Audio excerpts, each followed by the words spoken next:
একটি টুপি পাওয়া গেছে, যার কান টুপি আছে আমার কাছ থেকে নিয়ে যাবে, তারাবাসের কাছ থেকে একটি টুপি নিয়ে যাবেন।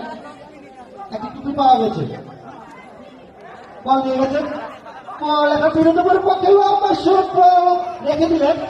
কলরের যদি দুটি দল এরকমের পক্ষে পাঁচটা বল, কিন্তু না বেঞ্চ ছিল না, বেঞ্চ ছিল না এবং বলের প্লেসমেন্ট ছিল না, বলের ভালো প্লেসমেন্ট নেই।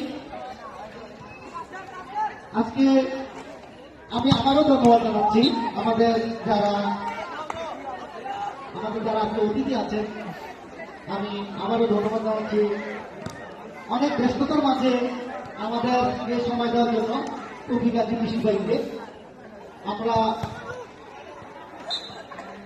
বলিব, আমরা চাইব এবং আমাদের পক্ষ থেকে আমাদের যারা কমিটি আছে তাদের পক্ষ থেকে আপনাকে আবারও ধন্যবাদ জানাচ্ছি।